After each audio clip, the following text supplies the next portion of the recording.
Cord के बारे में बात की थी। कॉर्ड मतलब मैं 2 लेक्चर आपको सर्कल के ले चुकी हूँ बेसिक, जिसमें हमने सबसे फर्स्ट लेक्चर में कॉर्ड की बात की, उसकी प्रॉपर्टीज़ को समझा।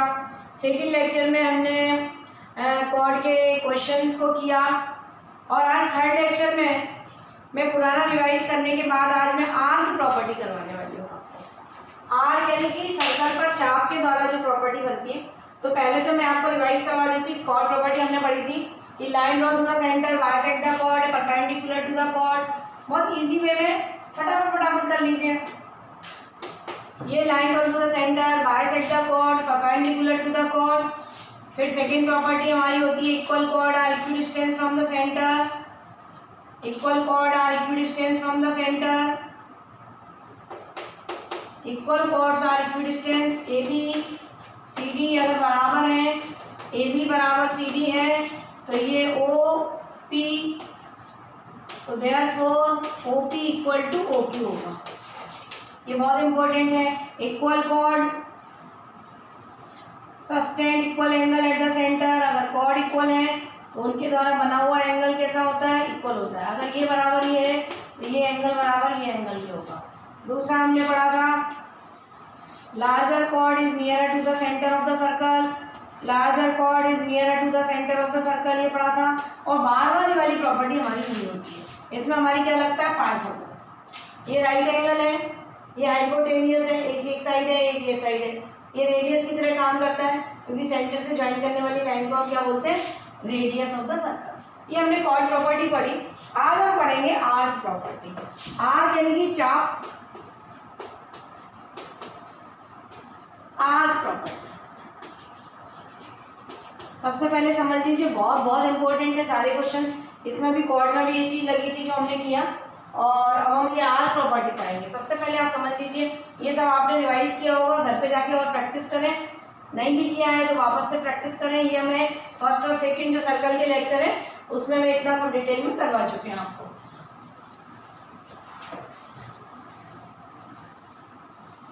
अब देखिए हम आर्क प्रॉपर्टी की बात करते हैं। आर्क मतलब क्या है? ये सर्कल है, ये इसका सेंटर है, और ये सब जो छोटे छोटे, ये मैं बोलूँ ये आर्क है, ये आर्क है, ये आर्क है, ये सब आर्क है।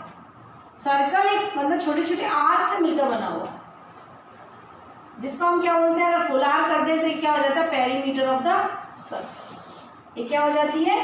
पेरीमीटर। अगर हम ये सारे आर्क को जोड़ दें तो ये सब क्या बन जाएगा? Perimeter of the circle. क्या बन जाएगी?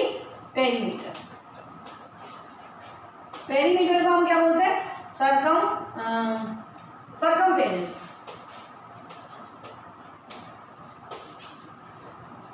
सरकमफेरेंस जो काय के बराबर होती है? 2 पाई आर के बराबर होती है। सरकमफेरेंस किसके बराबर होती है? 2 पाई आर के बराबर होती है। ये जो आर्क है, और ये देखिए ये जो एंगल होता है, ये पॉइंट पर बना हुआ एंगल, इसको हम बोलते हैं कंप्लीट एंगल। इस एंगल को हम बोलते हैं कंप्लीट एंगल। तो ये सर्कल पर एंगल है, और ये जब पूरा सर्कल कंप्लीट होता है तो ये एंगल 360 डिग्री होता है। अगर ये पूरा सर्कल कंप्लीट होता है तो ये सेंटर पर एंगल कितना होता है? 360। लेकिन अगर हम छोटा पार्ट लें, सपोज हमने ये पार्ट लिया, जैसे मैंने बोला आपको, ये हमने सर्कल लिया और मैंने ये वाला आर्क लिया, ये वाला, ठीक है? एक आर्क, एक सर्कल का आर्क हमने एक पार्ट लिया, सपोज ये भी है, और इसको हमने सेंटर से ज्वाइन करा, तो ये देखिए ये आर्क जो है कुछ एंगल बनाएगा जिसको हम थीटा बोल रहे हैं। तो ये जो थीटा है वो किसका पार्ट है? पूरे एंगल का। यानी अगर ये थीटा की मैं बात करूं तो ये 6, अगर मैं इसके n पार्ट करूं, n पार्ट कर लें, अगर हम n पार्ट में डिवाइड कर लें तो ये थीटा इक्वल टू 360/n होगा। इस एंगल की वैल्यू कितनी होगी? 360/n। अगर हमने इसके n पार्ट करे, 1 2 3 ऐसे छोटे छोटे n पार्ट करें, उसका एक पार्ट क्या है? AB है। अगर एक पार्ट सिंगल पार्ट AB है तो ये एंगल कितना होगा? 360/n। यानी ये जो एंगल है ये 360 का पार्ट है। और आपको मालूम है कि अगर ये एक्यूट एंगल बनता है, अगर आपको ये मालूम है कि अगर ये एक्यूट एंगल है तो ये जो होगा ये रिफ्लेक्स एंगल होता है, क्योंकि पूरा एंगल कितना है? 360। पूरा एंगल कितना है? 360। अगर ये एंगल थीटा है तो यहाँ से यहाँ तक एंगल कितना होगा? 360 माइनस थीटा। ये जो बचा हुआ ये क्या होगा 360 माइनस थीटा। ये एंगल अगर थीटा है तो ये एंगल क्या होगा 360 माइनस थीटा, यानी 360 से कम जो एंगल है तो उसको हम बोलते हैं रिफ्लेक्स एंगल। अगर ये एंगल थीटा है तो ये वाला जो एंगल कहलाता है वो कहलाता है रिफ्लेक्स एंगल। ये एंगल हमारा जो कहलाता है वो क्या कहलाता है रिफ्लेक्स एंगल। ठीक है, अब हम बात करते हैं, ये तो हमारा ये हो गया कि ये जो आर्क है वो कुछ एंगल बनाता है। अब वो एंगल तो बनाता है पर उसकी प्रॉपर्टी क्या क्या होती है, ये बात आपको समझ में आएगी। कंप्लीट एंगल 360 डिग्री होता है। अगर पूरा सर्कल कंप्लीट है तो ये एंगल कितना है 360। अगर हम एक पार्ट के द्वारा ये सेंटर पर एंगल बनाए तो सपोज अगर वो थीटा है तो उस एंगल की हम बात कर रहे हैं कि किससे फॉर्म हो रहा है ये एंगल। ये अगर ओ है तो ये रेडियस, दोनों रेडियस से ये एंगल फॉर्म हो रहा है, यानी ये सेंटर पर, देखिए हमने ये आर्क लिया और अगर आर्क बोले तो ये अगर जॉइंट पॉइंट को मिला दे तो इसको हम बोलते हैं कॉर्ड, इसको हम बोलते हैं कॉर्ड, यानी इसको हम बोलते हैं जीवा, जीवा ऑफ द सर्कल। वृत्त की क्या होती है जीवा होती है, ये चाप होता है, इसको हम आर्क बोलते हैं और इसी को हम चाप बोलते हैं, हिंदी में हम इसको चाप बोलते हैं। अब ये प्रॉपर्टी क्या होती है इसकी, अब हम प्रॉपर्टी की बात करते हैं। अब देखिए प्रॉपर्टी हमारी क्या होती है, ये देखिए जैसे ये सर्कल है, अभी पहली बार फर्स्ट प्रॉपर्टी हमने पढ़ी। फर्स्ट प्रॉपर्टी है कि अगर कॉर्ड्स इक्वल है, ये ए बी और ये सी डी कॉर्ड इक्वल है, अगर कॉर्ड इक्वल है A B equal to C D है तो ये जो आर्क होता है वो भी इक्वल होता है। यानी अगर मैं इसको एक्स बोलूँ तो ए बी आर्क जो होगा वो सी डी आर्क के बराबर होगा। अगर ये वाई है तो हम ऐसा भी इसको लिख सकते हैं कि ए एक्स बी जो आर्क है वो किस आर्क के बराबर है सी वाई डी आर्क के बराबर। और आर्क अगर खींचना है तो ये आर्क के ऊपर ऐसा आर्क जैसा मार्क कर देते हैं तो ये आर्क का रिप्रेजेंटेशन होता है। ठीक है, अब हम एंगल की बात करते हैं। अब ये सेंटर है, अब सेंटर पर हमने इसको मिला दिया, सेंटर में हमने इसको मिला दिया तो हमने बोला कि अगर ये कॉर्ड इक्वल है, हमने बोला कि अगर ये कॉर्ड इक्वल है तो यहाँ सेंटर पर बना हुआ एंगल इक्वल होगा। कैसे, देखिए यहाँ पर ये कॉर्ड बराबर इस कॉर्ड के, ये रेडियस है, ये भी रेडियस है, ये रेडियस है, ये भी। अब ये सब सेम एक ही सर्कल की रेडियस है, सबकी सब बराबर होंगी। तो आप यहाँ पर देखिए कि ये बराबर इसके, ये बराबर इसके, ये बराबर इसके, ट्रिपल एस कॉन्ग्रुएंसी लग गई। क्या लग गया यहाँ पर ट्रिपल एस कॉन्ग्रुएंसी। जब ट्रिपल एस कॉन्ग्रुएंसी लग गई तो सीपी से एंगल कैसे हो गए इक्वल। तो ये सीपी से क्या हो गया एंगल बराबर हो गया। अगर हम इसका उल्टा बोलें, अगर हम इसका कन्वर्स बोलें कि अगर हमने बोला कि कॉर्ड से एंगल जो सेंटर पर बन रहा है वो बराबर है, अगर ये थीटा है तो ये थीटा है, तो हमें बताना है कि कॉर्ड कैसी है ये इक्वल। अब यहाँ पर देखिए ये आर है, ये आर है, ये आर है, ये आर है और इनके बीच का एंगल क्या है थीटा। तो साइड एंगल साइड से कॉन्ग्रुएंसी लग गई, साइड एंगल साइड वापस से कॉन्ग्रुएंसी लग गई। तो इसका मतलब क्या हुआ, ये ऐसे कॉन्ग्रुएंसी लग गई तो ये बची हुई चीजें सीपी से इक्वल होंगी। तो ए बी इक्वल टू क्या हो गया सी डी। तो हमारी कॉर्ड कैसी हो गई, अगर एंगल इक्वल है, कहने का मतलब ये है कि कॉर्ड के द्वारा जो सेंटर पर एंगल बन रहा है अगर वो इक्वल है तो कॉर्ड भी इक्वल होगी। Angle subtended by the chord are equal then chord are equal. अगर कॉर्ड के द्वारा एंगल जो सब्टेंड एंगल हो रहा है वो अगर इक्वल है तो देन कॉर्ड आर इक्वल। अगर हमने बोला कॉर्ड इक्वल है तो उसके द्वारा बने हुए सेंटर पर एंगल कैसे होंगे equal. Equal chord subtend equal angle at the center of the circle. Equal chord subtend equal angle at the center of the circle. Angle of the center subtended by the chord are equal, then chord are equal. अगर angle equal है तो उसके द्वारा जो chord है, जो chord बन रही है वो कैसी होगी इक्वल। यानी अगर एंगल इक्वल है तो chord इक्वल है, chord इक्वल है तो एंगल इक्वल है। क्लियर है, angle subtended by the equal chord are equal. Clear है, समझ में आ गया अच्छे से कि अगर कॉर्ड इक्वल है तो एंगल इक्वल है, एंगल इक्वल है तो कॉर्ड। एक तो ये चीज हो गई। अगर हम टू कॉन्ग्रुएंट सर्कल की बात करें तो भी वही चीज होगी। अगर हम टू कॉन्ग्रुएंट सर्कल की बात करें, टू कॉन्ग्रुएंट सर्कल का मतलब है अगर ये ओ डैश है और ये ओ है। कॉन्ग्रुएंट सर्कल का मतलब है रेडियस बराबर है। कॉन्ग्रुएंट सर्कल का मतलब होता है रेडियस बराबर। हम पिछले भी पढ़ चुके, पिछले लेक्चर में भी बता चुके, आइडेंटिकल सर्कल, कॉन्ग्रुएंट सर्कल, इनकी अगर हम बात करते हैं तो ये जो होता है कॉन्ग्रुएंट सर्कल, अगर मैं बोलूँ कि ये दोनों कॉन्ग्रुएंट सर्कल है, इसका मतलब भले सेंटर अलग है, सेंटर अलग है लेकिन रेडियस कैसी है, इक्वल। तो अगर कॉन्ग्रुएंट सर्कल है और उनके आर्क इक्वल है तो उनके द्वारा सब्टेंडेड एंगल कैसा होगा, इक्वल। अगर ये आर्क इक्वल है, दिस इक्वल टू दिस है, तो ये एंगल भी कैसा होगा, इक्वल। अगर ये कॉन्ग्रुएंट सर्कल है तो अगर आर्क इक्वल है, कॉर्ड इक्वल है, तो उनके द्वारा सेंटर पे बने हुए एंगल कैसे होंगे, बराबर होंगे। ये बात आपको अच्छे समझ में आई। फर्स्ट प्रॉपर्टी है ये। अब हम सेकंड प्रॉपर्टी की बात करते हैं।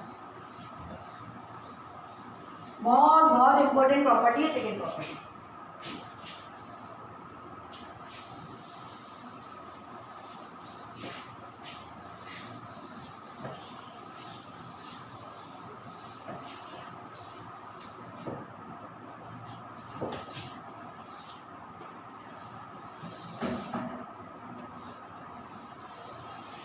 ये मैं अलग अलग सर्कल आपके सामने बनाया।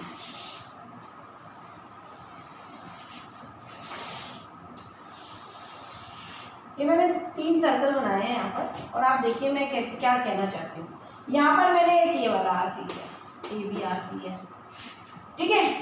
यहाँ मैंने ये वाला आर्क लिया है,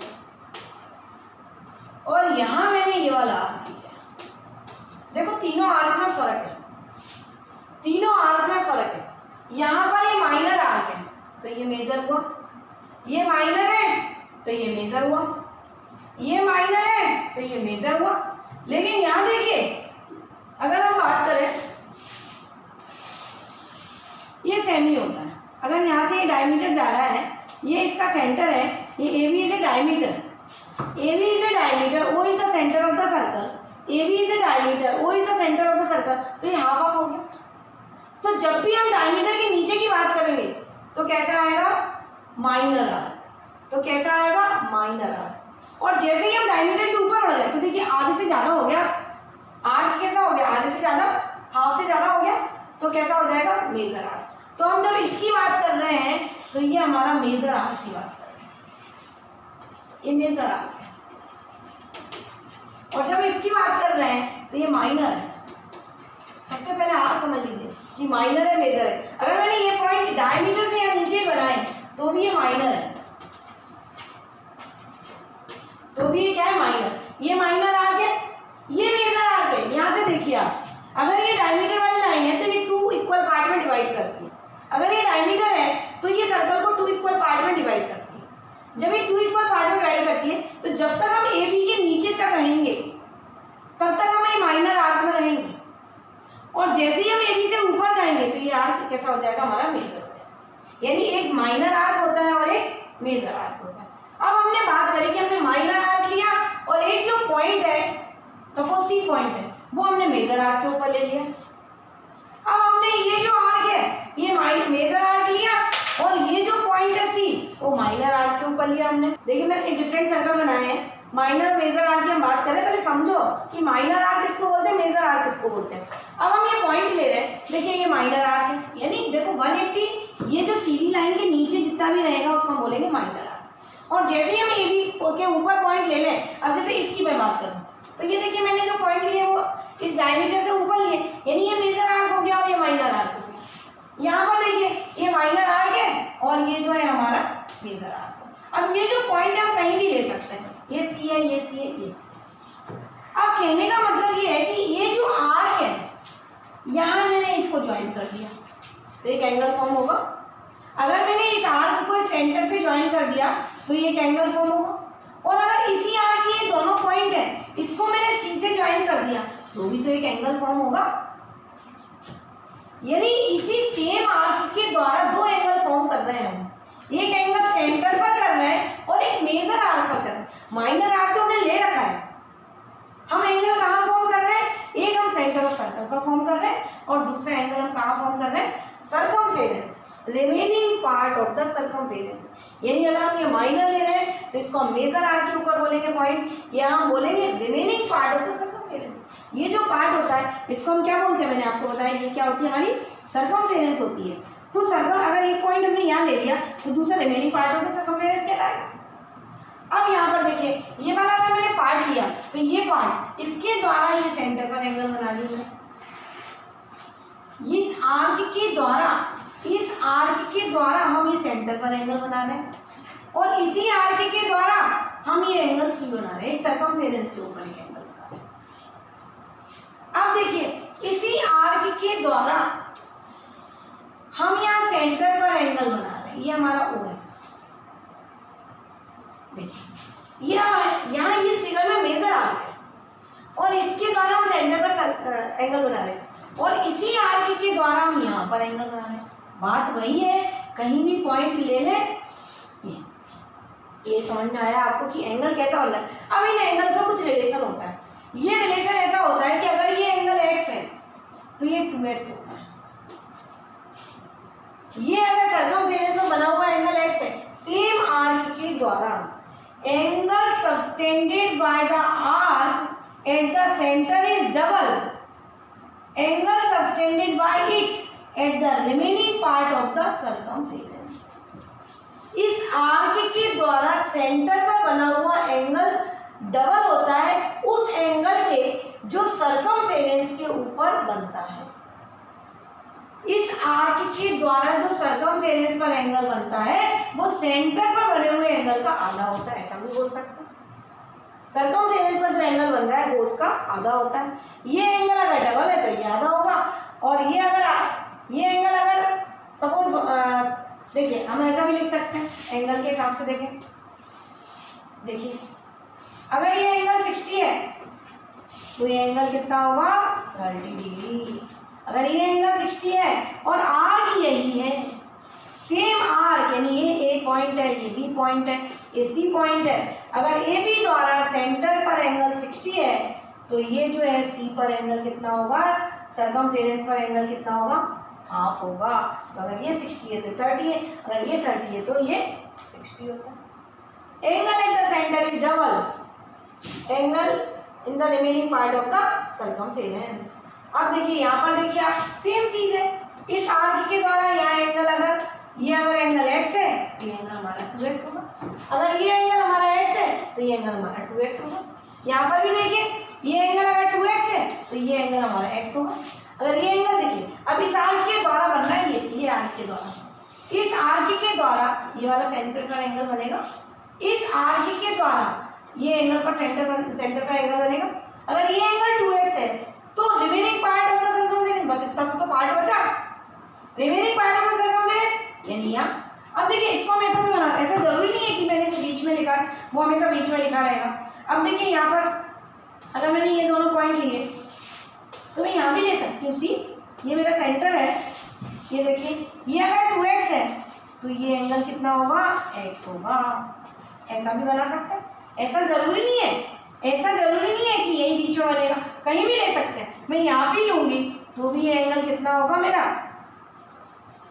अगर मैंने ये पॉइंट यहाँ भी लिया, मैंने ये पॉइंट यहाँ लिया तो भी मेरा circumference, remaining part of the circumference, तो भी ये एंगल x ही होगा, तो भी ये एंगल x ही होगा।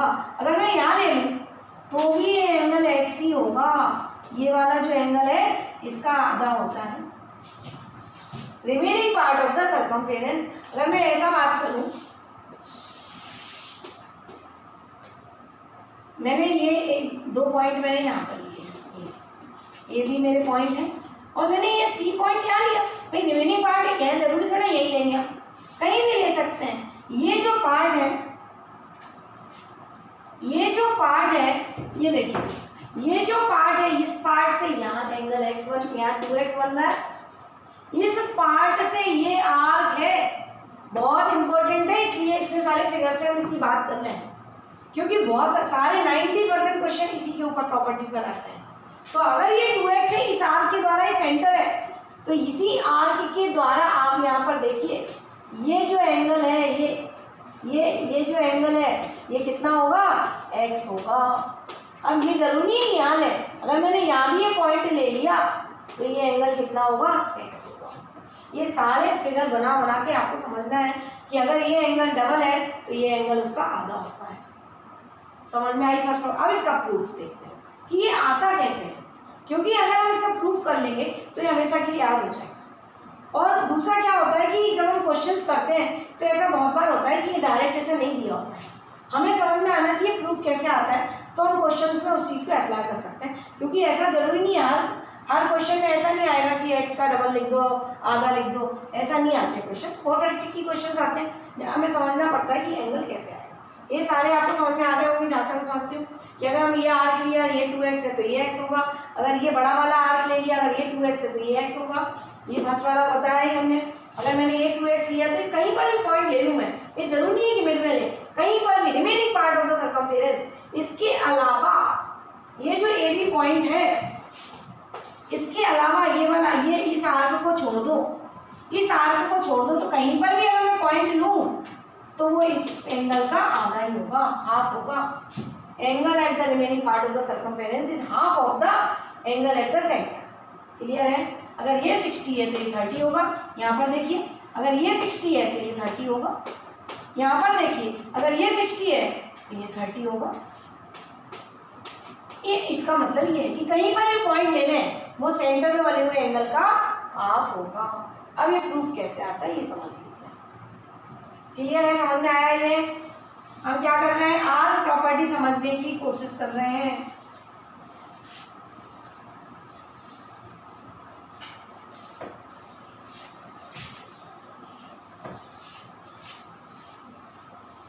अब देखिए इस फिगर को ध्यान से देखिए।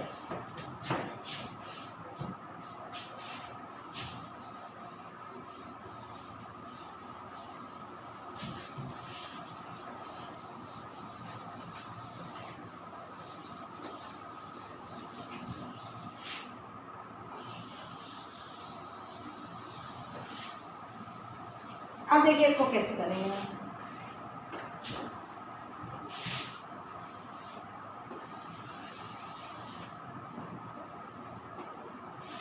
ये सेंटर ऑफ सर्कल है, ये देखिए हमारा ये भी पॉइंट है, और ये हमारा सी पॉइंट। अब देखिए सेंटर, ये सर्कम सर्कल है। अगर हम इस ट्रायंगल की बात कर लें तो ये इसका क्या है, सर्कम सर्कल।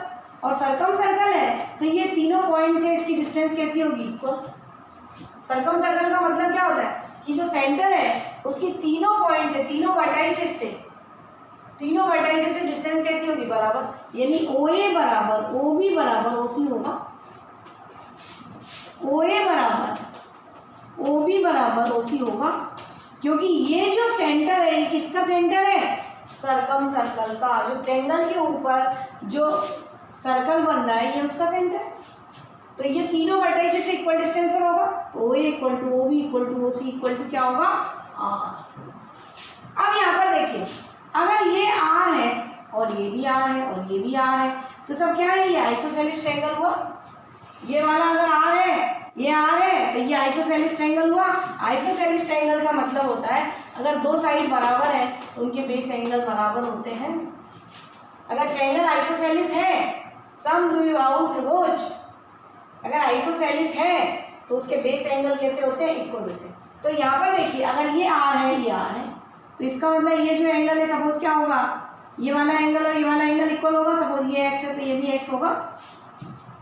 अगर ये आर है, ये आर है, तो ये वाला एंगल सपोज वाई है तो ये वाला एंगल भी वाई होगा। ये जो एंगल है वो इस एंगल के बराबर होगा। अब यहाँ पर देखिए, अब एक नई चीज,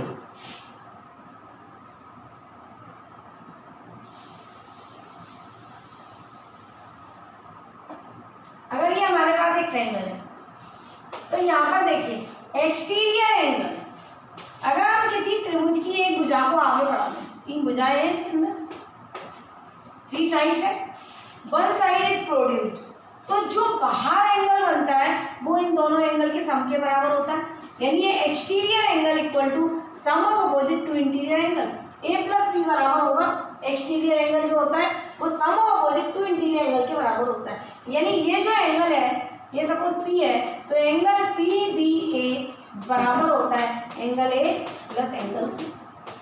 exterior angle equal to sum of opposite to interior angle. तो यहाँ पर देखिए, अब आप यहाँ पर देखिए, अगर मैंने इस लाइन को आगे बढ़ा दिया, यहाँ पर देखिए अगर मैंने इस लाइन को आगे बढ़ा दिया तो ये मेरे पास ऐसा हो गया फिगर, ये रेडियस है, ये रेडियस है, और इसको मैंने यहाँ आगे बढ़ाया, ये रेडियस है, ये रेडियस है, ये आर है, ये आर है, और इसको मैंने एक्स बोला है, इसको भी एक्स बोला है। तो इस साइड को हम आगे बढ़ा रहे हैं, तो ये काय के बराबर हो जाएगा 2x। Exterior angle equal to sum of opposite to interior. ऐसे सिमिलरली इधर देख लीजिए आप, अगर ये है, ये ऐसा हमारी रेडियस है,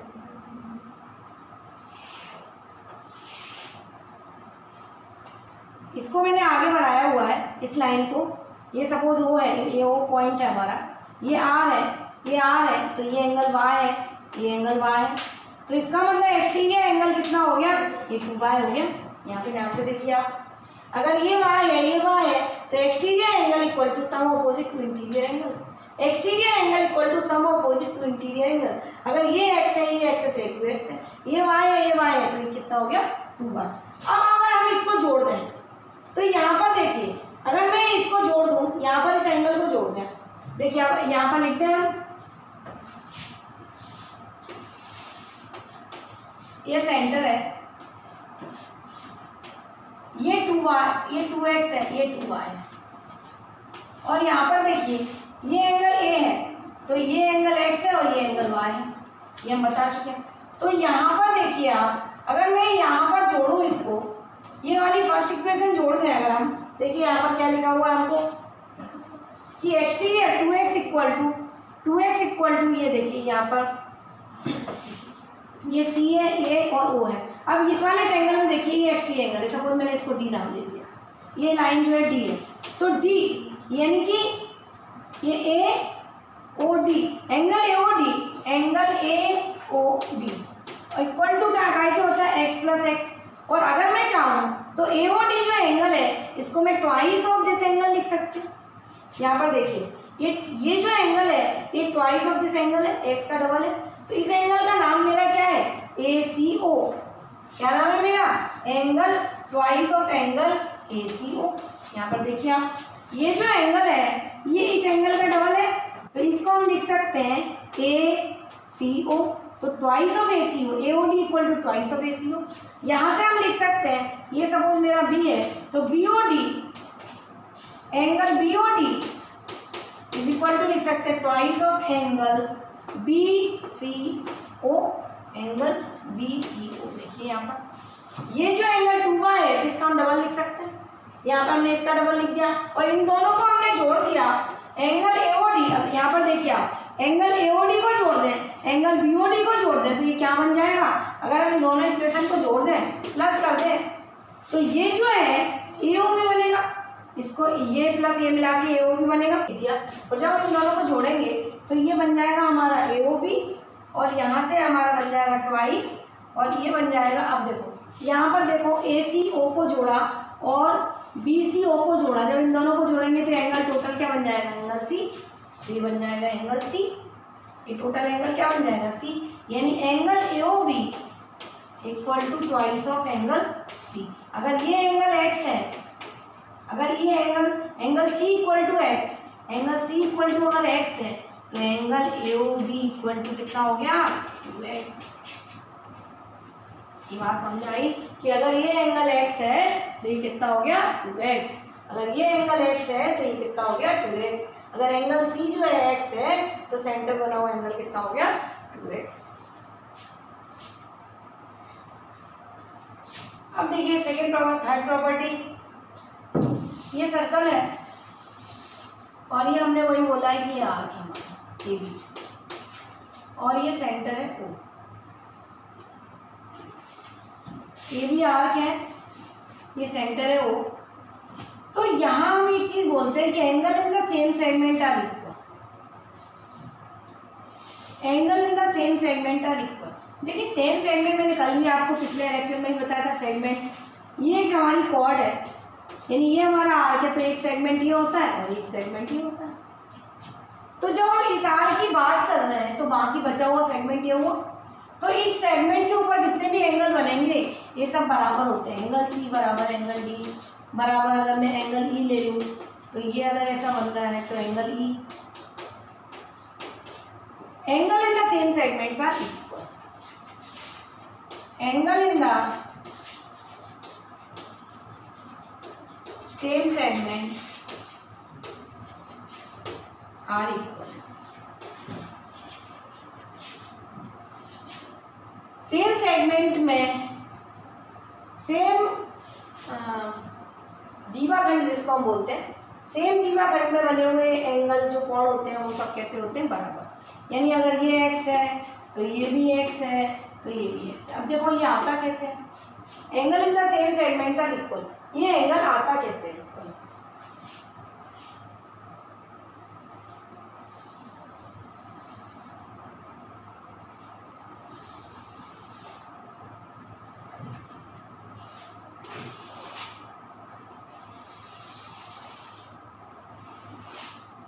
ये सेंटर है, ये A B are,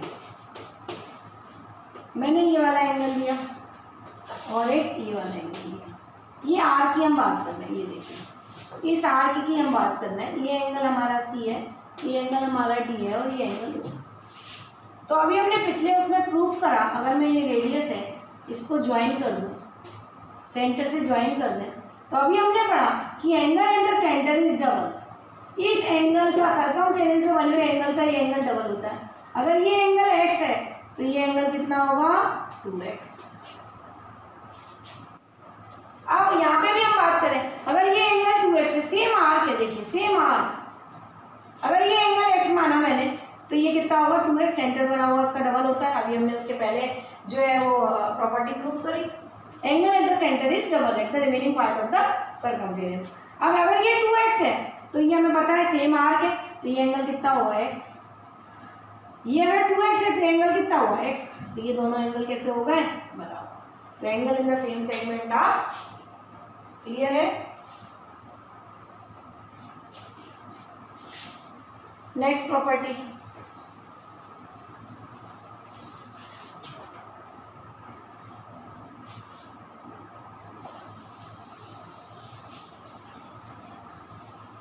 angle in the semicircle is right angle. Angle in the semicircle, angle in the semicircle is right angle. Angle in the semicircle is right angle. देखिए सेमीसर्कल मैंने आपको बताया था कि ये डायमीटर है तो ये क्या होगा, सेमीसर्कल। ये भी अगर ये डायमीटर है तो ये क्या होगा, सेमीसर्कल। ये आधा पार्ट ये हो गया, आधा पार्ट तो अर्धवृत्त हो गया, तो ये अर्धवृत्त है, ये अर्धवृत्त है, तो इसको हम बोलते हैं सेमीसर्कल। अब यहाँ पर देखिए मैंने कोई एक पॉइंट ले लिया, यहाँ पे एक पॉइंट लिया मैंने सी। तो अभी हमने देखा कि अगर ये एंगल x है तो ये एंगल कितना होता है, 2x। ये हमें मालूम है, फर्स्ट हमारी प्रॉपर्टी होती है कि अगर ये एंगल x है तो ये सेंटर पर बना हुआ एंगल कितना होता है, उसका डबल होता है। अब यहाँ पर देखिए, यहाँ ये 90 कैसे होता है, यहाँ देखिए AOB क्या है, AOB क्या है, एक लाइन है। AOB क्या है, डायमीटर, डायमीटर एक क्या है, लाइन सेगमेंट। और लाइन हमेशा सीधी होती है, इसका मतलब ये एंगल कितना होता है, 180 डिग्री। लाइन पर बना हुआ एंगल कितना होता है, 180 डिग्री।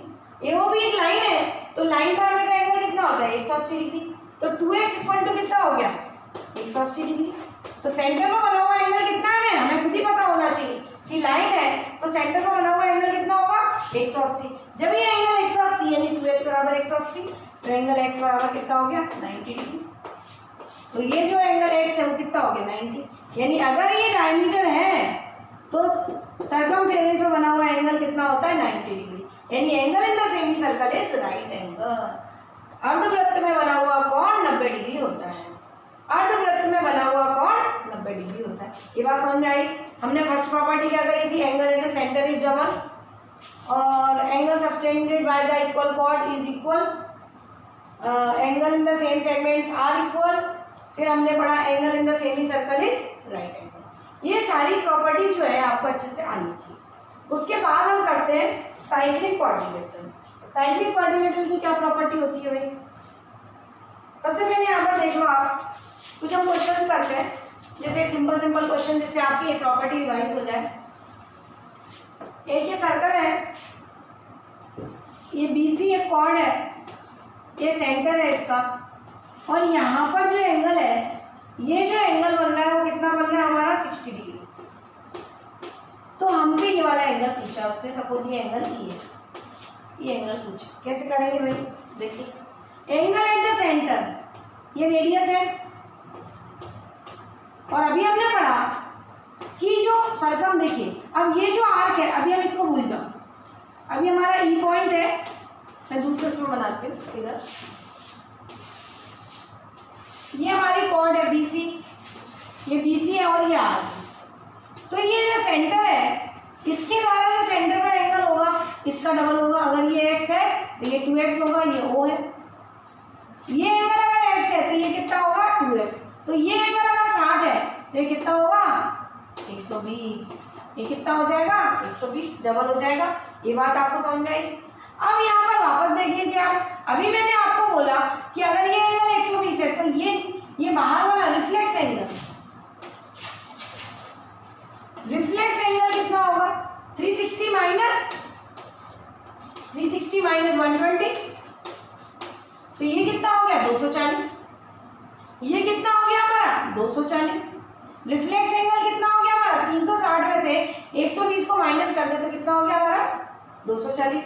फिर यहाँ पर वापस देखिए आप, मैंने अभी आपको बताया कि अगर ये जो एंगल है, ये अगर हमने मेजर आर्क की बात कर लें तो ये जो एंगल है इसका आधा, यहाँ पर जो बना हुआ एंगल वो क्या होगा, इसका हाफ हो जाएगा।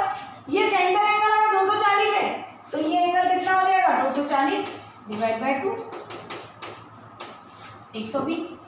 अब हम दूसरी चीज, एक और तरीका है इसका करने का, अभी मैंने साइक्लिक आपको बताया नहीं पर वापस बता ही देती हूँ, साइक्लिक क्वाड्रिलेटरल, कि अगर ये A है, अगर ये A है, ये B है, ये C है और ये E है, या D बोलते हैं हम इसको, अभी हम साइक्लिक की बात कर रहे हैं।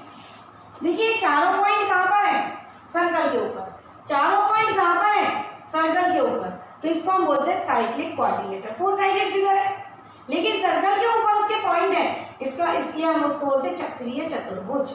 इसको हम क्या बोलते हैं, चक्रीय चतुर्भुज, साइक्लिक क्वाड्रिलेटरल। अब साइक्लिक क्वाड्रिलेटरल की प्रॉपर्टी होती है कि अपोजिट एंगल का सम कितना होता है 180 degree. Angle A plus angle D equal to कितना होता है 180। Angle A plus angle D equal to कितना होता है 180 डिग्री। इन दोनों एंगल का सम कितना होता है 180 degree. B plus C, angle B plus angle C is equal to कितना होता है 180 degree. Angle A plus angle D equal to होता है 180 degree. Angle B plus angle C equal to होता है 180 डिग्री। इसको हम बोलते हैं साइक्लिक क्वाड्रिलेटरल।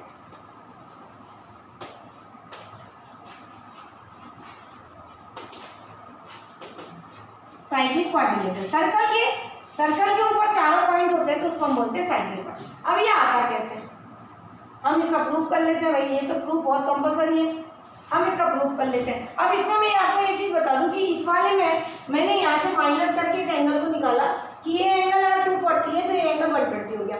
लेकिन यहाँ पर अगर आप साइक्लिक क्वाड्रिलेटरल की प्रॉपर्टी अगर आपको आती है तो हम उससे भी निकाल सकते हैं कि अगर ये एंगल 60 था, ये एंगल 60 था तो सेंटर का एंगल 120 हो गया। ये तो आ गया हमें समझ में। लेकिन अगर उसने ई एंगल पूछा है हमसे, अगर उसने हमसे पूछा ई एंगल बताओ, तो ये देखिए ये साइक्लिक क्वाड्रिलेटरल है, ABEC cyclic quadrilateral, ABEC cyclic quadrilateral, क्योंकि ये चारों एंगल जो है कहाँ पर है, सर्कल के ऊपर। जब ये सर्कल के ऊपर है तो ये क्वाड्रिलेटरल कैसा हो गया, साइक्लिक। और साइक्लिक क्वाड्रिलेटरल में अपोजिट एंगल का सम कितना होता है 180 डिग्री। साइक्लिक क्वाड्रिलेटरल में अपोजिट एंगल का सम कितना होता है 180। तो अगर ये 60 है, ये सपोज x है, तो x प्लस 60 इक्वल टू कितना हो गया 180। 180 में से 60 माइनस करेंगे तो कितना आ जाएगा 120। यानी हम ये डायरेक्ट निकाल सकते थे, एक एंगल पता हो तो साइक्लिक क्वाड्रिलेटरल के दूसरा एंगल हम निकाल सकते थे। अब ये प्रॉपर्टी आती कैसे, इसकी अब हम बात कर लेते हैं। ये प्रॉपर्टी आती कैसे,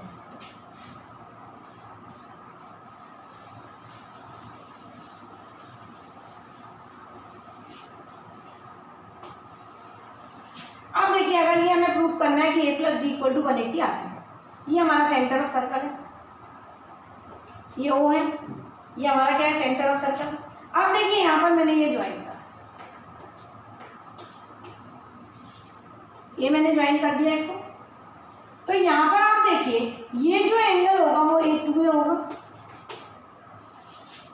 ये जो एंगल होगा वो क्या होगा, इस एंगल का डबल होगा। ये बात आपको समझ में आई। First property, angle at the centre is double. Circumference के एंगल से केंद्र पर बना हुआ कोण कैसा होता है? दुगना होता है। सेंटर में बना हुआ एंगल सर्कमफेरेंस के एंगल का डबल होता है। अगर ये ए है, देखिए आर तो वही है, ये आर्क है, सेम आर्क की बात कर रहे हैं हम। बीसी आर्क की बात कर रहे हैं हम किस आर्क की बात कर रहे हैं? बीसी। तो बीसी आर्क से ए पर एंगल बन रहा है और उसी आर्क से ओ पर एंगल बन रहा है। तो अगर ये एंगल है तो ये 2 हो गया। ऐसे ही सिमिलरली अगर ये एंगल डी है तो ये एंगल कितना हो गया? 2D। अगर ये एंगल डी है तो अभी मैंने आपको बताया यहाँ पर कि अगर ये 240 था तो ये 120 हुआ, अगर ये 120 है तो ये इसका डबल हुआ। तो अगर ये एंगल डी है तो ये एंगल कितना हो गया? 2D। अब हमें मालूम है कि सेंटर में बने हुए एंगल कैसे होते हैं? 360 डिग्री। पहला मैंने प्रॉपर्टी बताई, कंप्लीट एंगल इज 360 डिग्री। तो 2a plus 2d equal to कितना हो गया? 360 डिग्री। 2a प्लस 2d अगर इसको हम मिला दें, तो ये काय के बराबर? 360 के 2 कॉमन निकाल लें। Angle A plus angle D is equal to 360।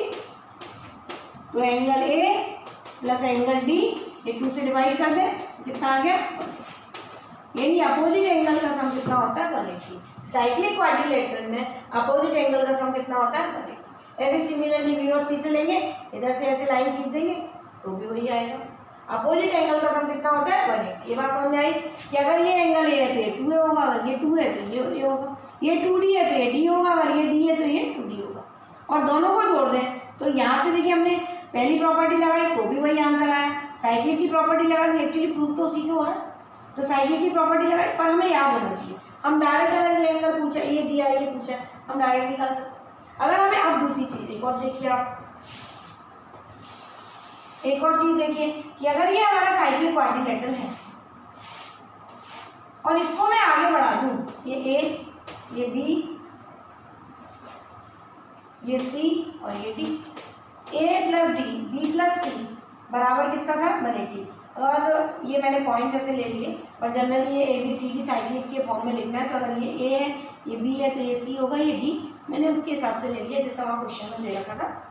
पर हमेशा जब अगर हम मन से लेते हैं कोई भी पॉइंट्स को, हम कैसे लेते हैं? साइक्लिक चलते हैं, साइकिल की तरह की, जैसे ए के बाद बी आएगा, बी के बाद सी आएगा, सी के बाद डी आएगा।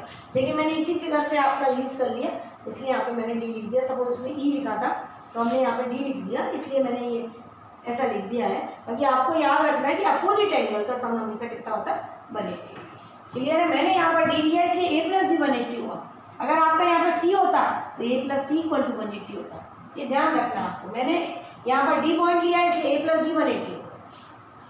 अब यहाँ पर देखिए, ये जो एक्सटीरियर एंगल होता है वो अपोजिट इंटीरियर एंगल के बराबर होता है। अगर ये ए है तो ये भी ए होता है। ये कैसे होता है देखिए आप।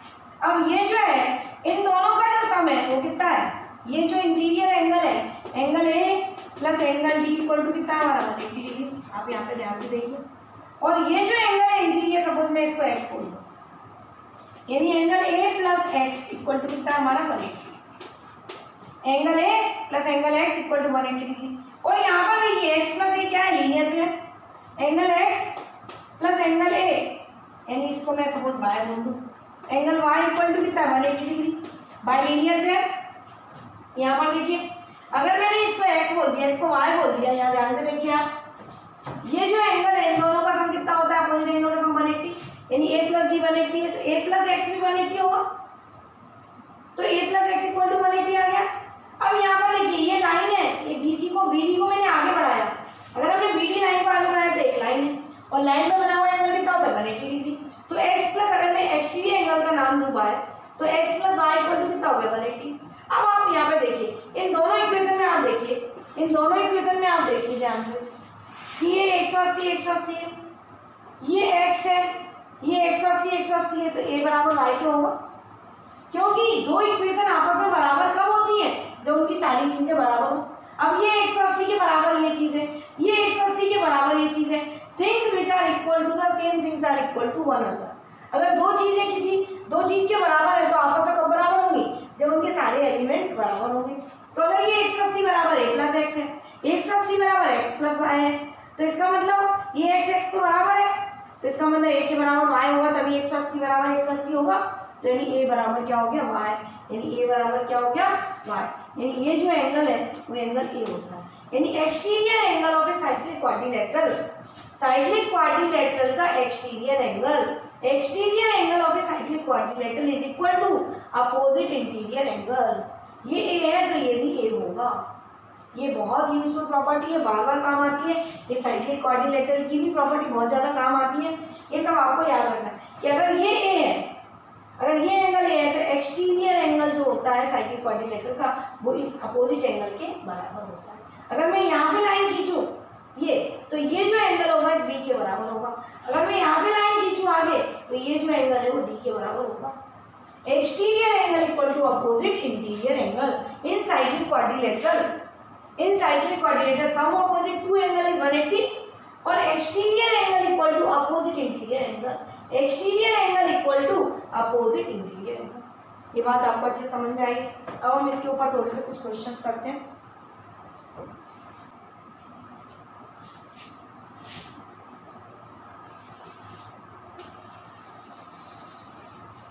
देखिए एक सर्कल है और उसने हमें उसने बोला एक कॉर्ड है, ए भी एक कॉर्ड है, एक सर्कल है, ए भी एक कॉर्ड है और जो कॉर्ड की जो लेंथ है वो काय के बराबर है, रेडियस के बराबर। कॉर्ड की जो लंबाई है वो सर्कल की रेडियस के बराबर है। अगर ये आर है, ये आर है, उसने बोला chord length of chord is equal to the radius of the circle. Chord जो है, लेंथ ऑफ कॉर्ड जो है वो सर्कल की रेडियस के बराबर। तो उसने बोला है कि माइनर आर्क और मेजर आर्क में बने हुए एंगल क्या होगा। माइनर आर्क का एंगल क्या होगा, माइनर आर्क, देखिए माइनर आर्क मतलब क्या। अब अगर ये कॉर्ड है ए बी और ये रेडियस के बराबर है तो ये तो होगा हमारा माइनर आर्क, और मैंने आपको बताया ये जो होगा हमारा, ये जो होगा हमारा मेजर आर्क। इसको हम क्या बोलेंगे, मेजर आर्क। तो उसने बोला माइनर आर्क में बना हुआ एंगल, यानी अगर ये ओ है, ये ए है, ये बी है, तो ये पी एंगल कितना होगा। एंगल ए पी भी पूछा है उसने, ए पी बी कितना होगा ये पूछा है। और मेजर आर्क में बना हुआ एंगल सपोज ये मैं बोलूँ क्यू है, तो एंगल ए क्यू बी कितना होगा ये पूछा उसने हमसे, ये वाला एंगल पूछा। अब आप देखिए क्या, वो कुछ भी नहीं दिया है, केवल उसने एक बात हमको बोली है कि जो उसकी कॉर्ड की लेंथ है वो काय के बराबर है, रेडियस के बराबर है। Length of chord is equal to the radius. तो इसका मतलब ये तीनों बराबर हो गए। जब ये तीनों बराबर हो गए तो क्या बन गया, इक्विलैटरल ट्रायंगल। क्या बन गया, समबाहु त्रिभुज, इक्विलैटरल ट्रायंगल। क्या बन गया, इक्विलैटरल समबाहु त्रिभुज। तीनों भुजाएं जिस त्रिभुज की बराबर होती है उसको हम बोलते हैं इक्विलैटरल ट्रायंगल, समबाहु त्रिभुज। जब ये समबाहु इक्विलैटरल ट्रायंगल है तो इसका ईच एंगल कितना होगा, 60 60 60 होगा। समबाहु त्रिभुज है, इक्विलैटरल ट्रायंगल है तो ईच एंगल है 60। तो इसका मतलब ये हो गया कि सेंटर पे बना हुआ एंगल कितना है, 60। जब ये एंगल 60 है तो हमें पता है कि सर्कमफेरेंस पे बना हुआ एंगल सेंटर पे बने हुए एंगल का आधा होता है। तो ये एंगल हमारा कितना हो गया, 30। इसका मतलब ए क्यू बी बराबर हमारा कितना आ गया, 30। ये बात समझ में आई आपको। अब अगर ये देखिए A P B Q cyclic है, ए पी बी क्यू क्या है, ये साइक्लिक क्वाड्रिलेटरल है। ये सर्कल के ऊपर है चारों point A P B Q. तो अब हम प्रॉपर्टी लगा सकते हैं कि angle Q plus angle P equal to 180 degree. Cyclic quadrilateral sum of opposite to interior angle, चक्रीय चतुर्भुज के आमने सामने वाले कोणों का योग 180 होता है। चक्रीय चतुर्भुज में आमने सामने वाले कोणों का योग 180 होता है। In cyclic quadrilateral sum of opposite to interior angle is 180।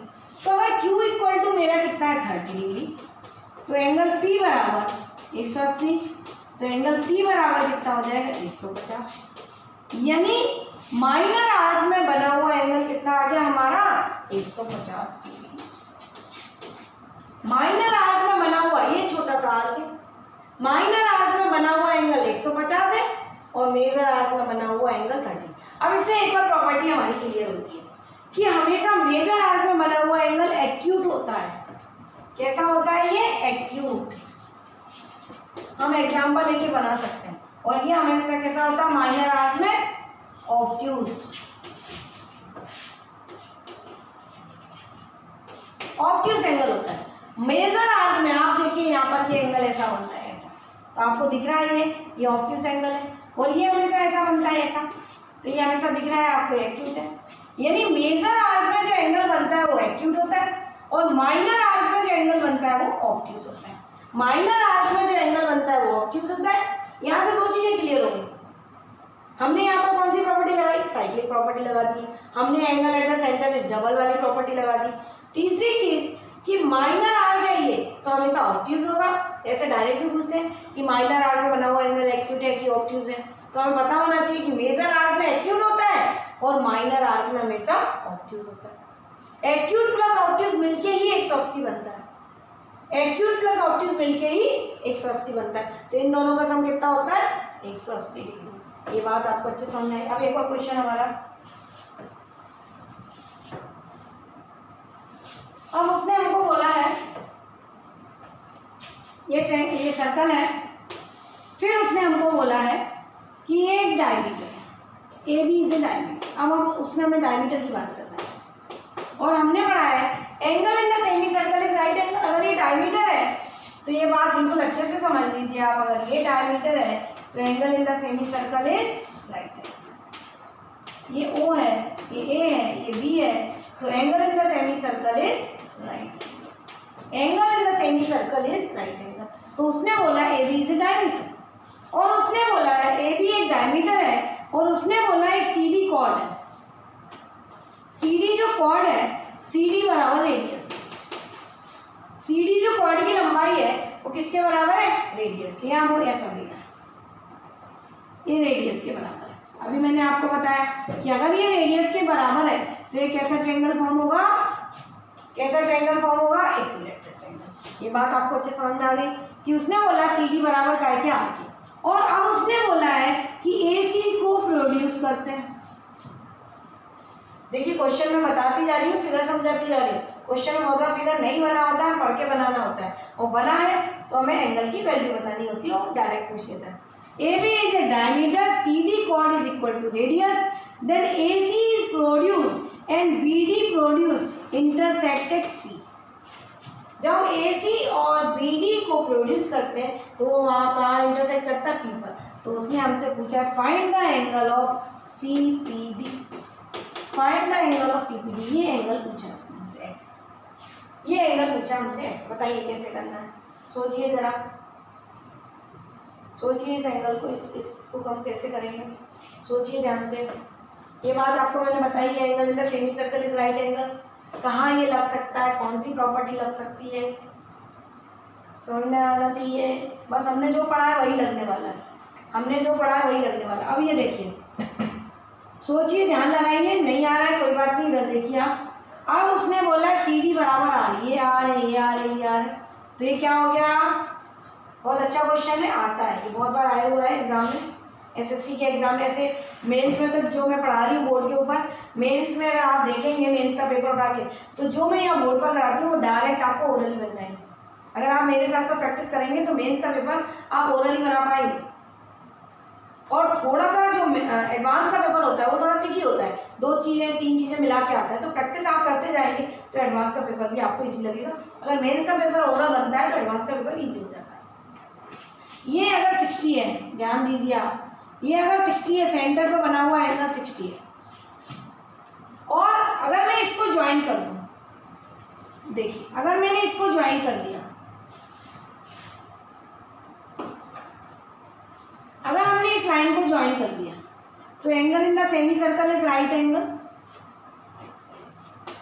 यहाँ देखिए, ये हमारा डायमीटर है, ये मेरा डी पॉइंट है, और अगर मैंने इसको ज्वाइन कर दिया ऐसे, तो ये ए है, ये बी है, तो ये कितना है मेरा 90। उसने बोला है angle in the semi circle is right, ये 90 हो गया। अब यहाँ पर आप देखिए, ये जो ए पॉइंट है ये हमारा सर्कल है, सेंटर है, देखिए ये O है, यहाँ से इसको ज्वाइन किया हुआ है हमने, ये रेडियस है, ये रेडियस है, ये हमारी कॉर्ड थी, ये हमारी जो कॉर्ड थी ये रेडियस के बराबर है, उसने हमको ये दे रखा था ये रेडियस के बराबर। अब आप ये ध्यान से देखिए कि ये जो कॉर्ड है ये सेंटर पर एंगल बना रही है और ये जो कॉर्ड है वो यहाँ पर भी एंगल बना रही है।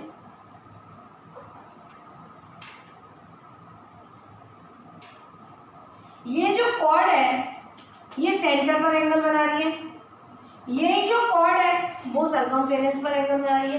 मैंने आपको कितनी बार बताया ये चीज़ कि जो कॉर्ड है अगर जो एंगल वो सेंटर पर बनाती है उसी से अगर यहाँ बनाते हैं तो अगर ये एंगल 2x है तो ये एंगल x होगा।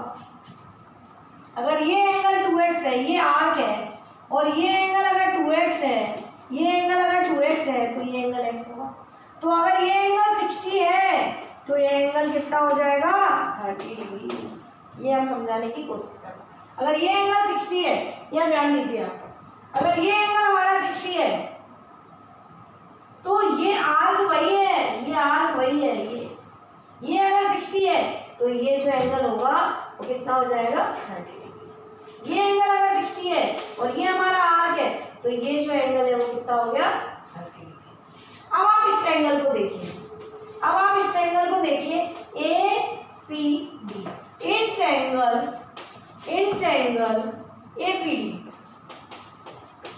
इस ट्रायंगल को देखिए। अब ये हमारे पास ट्रायंगल है, ये D है, ये ऐसा बन गया हमारे पास ट्रायंगल। अब यहाँ पर देखिए जब मैं ऐसी बात कर रही थी तो ये 90 था, हम इसकी बात कर रहे हैं, ये D है, ये A है और ये हमारा P है। अब हम इस ट्रायंगल की बात कर रहे हैं और ये लाइन ऐसी जा रही है, इधर B है, ये डायमीटर है हमारा, ये B है। तो अगर ये एंगल था सेमी सर्कल राइट एंगल, अगर ये एंगल हमारा 90 था तो लीनियर पेयर से ये वाला एंगल भी 90 है। ध्यान से देखिए आप, अगर ये एंगल हमारा 90 था, ये मैंने आपको बताया एंगल था सेमी सर्कल राइट एंगल, तो अगर हमने यहाँ से ज्वाइन करा था ये एंगल 90 था तो लीनियर पेयर से इधर वाला एंगल भी 90 होगा। तो अगर ये एंगल 90 है तो ये वाला एंगल भी 90 हो गया, तो ये एंगल 90 है तो ये एंगल 90 हो गया। ये अभी हमने निकाला कि अगर ये आर्क है और इस आर्क से ये 60 बना रहा है तो इसी आर्क से ये 30 बना रहा है, इस आर्क से ये 60 बना रहा है, इस आर्क से ये सेंटर पर 60 बना रहा है तो इसी आर्क से ये सर्कमफेरेंस पर 30 बना रहा है, तो ये एंगल कितना है 30 डिग्री। अगर ये 90 है, ये 30 है तो ये आपको पता होना चाहिए एंगल सम प्रॉपर्टी से कितना हो जाएगा 60 डिग्री। अगर ये 90 है, ये 30 है तो एंगल सम प्रॉपर्टी त्रिभुज के तीनों कोणों का योग 180 होता है तो कितना हो जाएगा 60 डिग्री। तो ये हमारा आंसर आ गया 60 डिग्री। वापस समझ लीजिए क्वेश्चन क्या था कि एक जो कॉर्ड की लेंथ थी वो हमारी रेडियस के बराबर दी थी, तो उसने बोला कि अगर हम AC को आगे ज्वाइन करें, BD को आगे ज्वाइन करें तो ये एंगल कितना होगा। तो अगर ये इक्विलेटरल एंगल है तो ये भी, अगर ये 60 होता है तो ये हमारा आंसर 60 आता है। पर अगर हम इसको कुछ और बदल दें, अगर हम कुछ उसको और बदल दें, अगर ये जो एंगल है ये मेरा 60 नहीं है, चलिए इसी क्वेश्चन को मैं और दूसरे तरीके से बताती हूँ आपको। रटना नहीं है कि ये 60 है तो हमेशा ये 60 आएगा, ऐसा जरूरी नहीं है। देखिए अगर मैं ये एंगल जो है, अब मैंने आपको बोल दिया कि ये जो एंगल है ये सपोज मेरा 50 डिग्री है, ये एंगल जो है मैंने बोल दिया ये मेरा 50 डिग्री, ये डायमीटर है, ये उसने वही बोला AB, और ये हमारा CD है, ये कॉर्ड है, कोई भी कॉर्ड है, ऐसा कुछ नहीं बोला। उसने बोला BD को आगे बढ़ा दो, AC को आगे बढ़ा दो और ये एंगल बताना है हमें कि ये एंगल भी कितना होगा। तो आप ध्यान से देखिए कि अगर ये एंगल 50 है, ये वाला जो है R, इसके द्वारा सेंटर पर एंगल 50 है तो ये वाला एंगल कितना होगा 25। अगर ये एंगल 50 है, जरूरी नहीं है हर बार, ये तो यहाँ पे उसने कॉर्ड इक्वल टू रेडियस दिया था, इसलिए ये हमें ही पता होना चाहिए कि ये कितना होगा 60 डिग्री। अगर ऐसा नहीं दिया है और उसने बोला कि एंगल 50 है और हमसे P एंगल पूछा तो आप देखिए अगर ये 50 है तो ये कितना होगा 25। Angle at the circumference is half of the angle at the centre, centre बने हुए एंगल का सर्कमफेरेंस पर एंगल आधा होता है। और अब यहाँ पर देखिए मैंने आपको बताया angle in the semi circle is right angle, जब ये 90 है तो ये भी 90 है, तो इस एंगल की बात करें ये 90, ये 25 तो ये कितना आएगा 90 माइनस 25, तो ये कितना आ गया 65। तो अब उस केस में हमारा एंगल कितना हो गया 65 डिग्री। समझ में आया कि एक एंगल कैसे आया, अगर ये 90 है तो ये 90, ये 50 था तो ये कितना हो गया 25, तो ये एंगल कितना हो जाएगा 65। क्लियर है, समझ में आया कैसे करना है, समझ में आया कैसे करना है ये क्वेश्चन, बहुत अच्छा क्वेश्चन था। हमने सर्कल में आर प्रॉपर्टी पढ़ी, कुछ मैंने थोड़े सिंपल से क्वेश्चंस आपको करवाए। और सबसे पहले तो हमें बस प्रॉपर्टी याद होनी चाहिए। प्रॉपर्टी अगर समझ में आती है तो हमें ये बात समझ में आती है कि कौन सा एंगल किसके आधा होगा, किसका डबल होगा, कितना किसके बराबर होगा, angle in the same segment equal होते हैं, angle in the semi circle 90 degree होता है, साइक्लिक क्वाड्रिलेटरल, सारी प्रॉपर्टी दिमाग के अंदर घूमनी चाहिए। और सारी प्रॉपर्टी दिमाग के अंदर घूमने के लिए हमें बहुत सारे क्वेश्चंस की प्रैक्टिस करनी पड़ेगी। तो मैंने आज कुछ कराए हैं, नेक्स्ट लेक्चर में मैं आपको कुछ और क्वेश्चंस लेके आऊँगी। उसके बाद भी नेक्स्ट क्वेश्चन में डिफरेंट टाइप क्वेश्चंस कराऊंगी, जिससे आपको ये प्रॉपर्टी लर्न हो जानी चाहिए। क्यों पर्टिकुलर ऐसा नहीं कि टफ क्वेश्चन कर लिए और हो गया, हमें पहले इजी बनना चाहिए। जब हमें इजी बनेंगे हमारी अप्रोच बनेगी, अप्रोच बनेगी तो हम टफ क्वेश्चन कर पाएंगे। तो आज का वीडियो अगर आपको समझ में आया, आज हमने आर प्रॉपर्टी पढ़ी। अगर आपको आर प्रॉपर्टी अच्छे समझ में आई, उसको घर जाकर रिवाइज करें और वीडियो को लाइक करें, शेयर करें और सब्सक्राइब करना ना भूलें। दूसरा जो कमेंट्स होते हैं, अगर आपको कोई चीज़ समझ में नहीं आती तो कमेंट्स में डाल दें कि आपको कहाँ प्रॉब्लम आ रही है, तो हम नेक्स्ट लेक्चर में ले जाके उसको सॉल्व आउट कर देंगे। आप बहुत सारा पढ़ें और बहुत सारा पढ़ते रहें, जिससे आपका इम्प्रूवमेंट होता रहे। थैंक यू, पढ़ते रहो।